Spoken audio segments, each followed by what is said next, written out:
Theresa May would have you think that because unemployment is so low right now, everybody's doing great. But that's not the full story.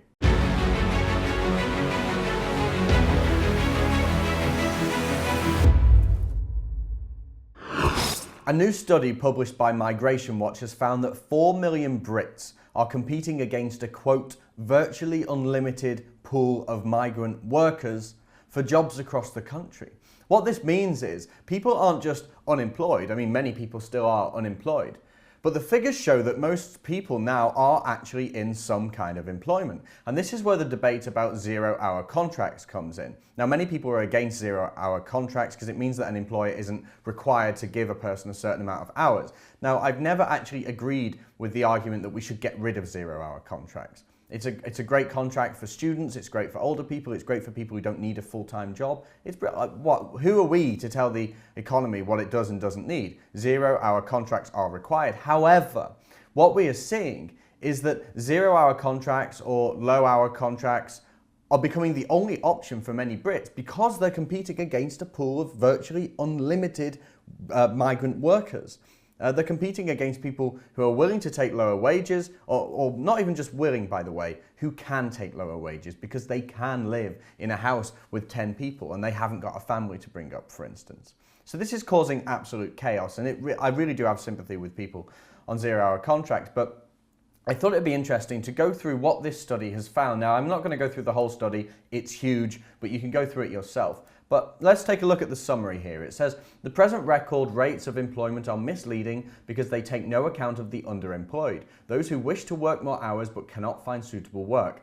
This paper points to evidence that the large inflow of migrant labour, which has increased the number of foreign-born workers in the UK by 2 million since 2008, 2 million, have contributed to continuing high levels of underemployment, which could be around 4 million people. So it talks about unemployment specifically here. It says the headline employment rate for the UK is based on a labour force survey conducted by the Office for National Statistics and measures the proportion of all individuals between the ages of 16 and 64 who have done some paid work during the week in which they were surveyed. So this isn't people who are working 9 to 5, it isn't people who have a solid career, it isn't people who have long-term contracts. This could be somebody who worked for 2 hours in Poundland during that week, considered employed. Maybe they've done an hour on a building site, as you know, on a zero-hour contract. They're considered employed. That's not employment. And people across this country are really struggling.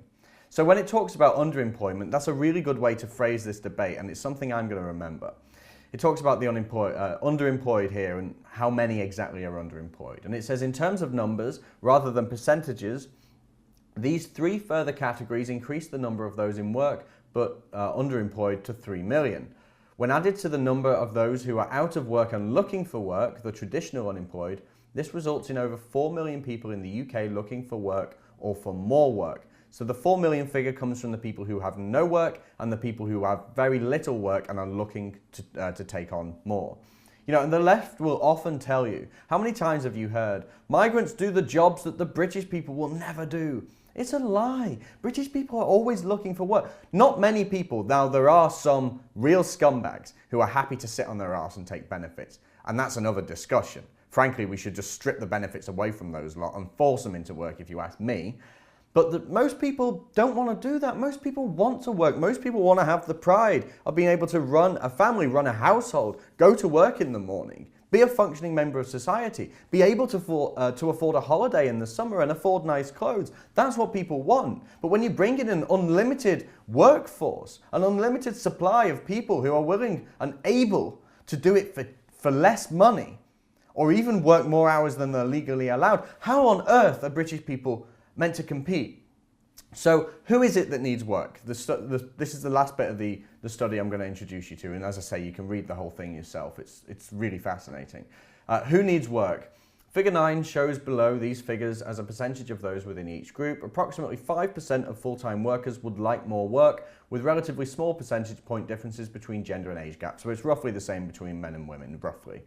Approximately 20% of male part-time workers and 25% of female part-time workers seek more hours, with the highest percentages in the latter group being among younger females in the 25 to 39 year age bands. Funny that. So Women between the ages of 25 and 39 are struggling and want more work, and this government and the big parties who claim to be friends of feminism, right? They're hurting women. Policies of successive big party governments and the policies pushed by other big parties that aren't even in government are hurting women. Migrant workers being brought into this country hurt women. It hurts men, but it hurts women as well. And there's another story as well when you talk about specific types of migrant workers who come into the country and who also hurt women in different ways. Now, as I say, you can read this yourself, but what this shows us is that we desperately need Brexit. Now, when we talk about Brexit, we often talk in terms of democracy, we talk in terms of trade deals and things like this.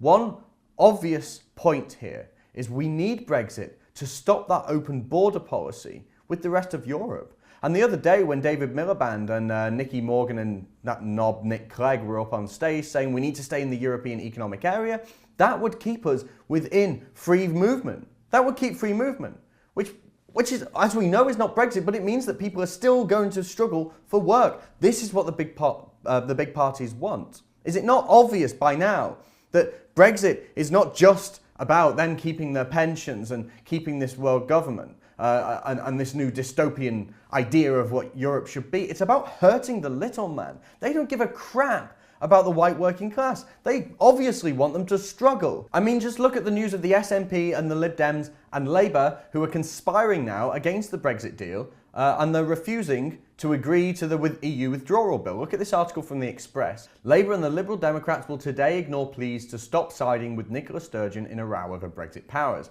Both parties are expected to vote alongside nationalist and Green MSPs in formally refusing to give consent to Theresa May's EU withdrawal bill. The First Minister's administration has refused to sign up to a compromise agreed with the Welsh Government, maintaining it represents a power grab. Scottish ministers argue it still gives Westminster the final say over a series of frameworks to prevent the UK's internal market being fractured. What other proof do you need? The big parties hate you. Unemployment might technically be low, but poverty is high. In some parts of London, according to End Child Poverty, more than half of children are living in poverty. In 21st century London, more than half of the children in some areas of London are living in poverty. In Lewisham East, where there's a by-election, over 30%, I think it's about 34% of kids are living in poverty.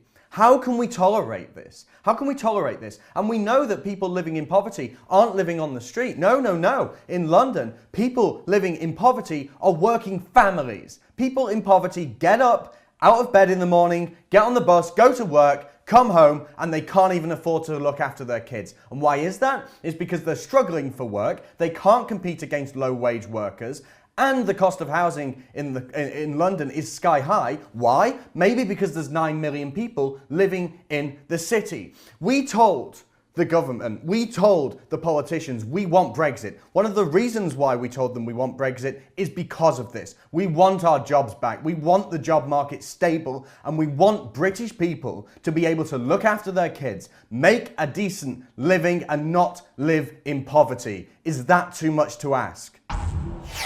If you want to see more from me and the rest of the Rebel team, remember to download our app on the Apple App Store and the Google Play Store, and like and subscribe.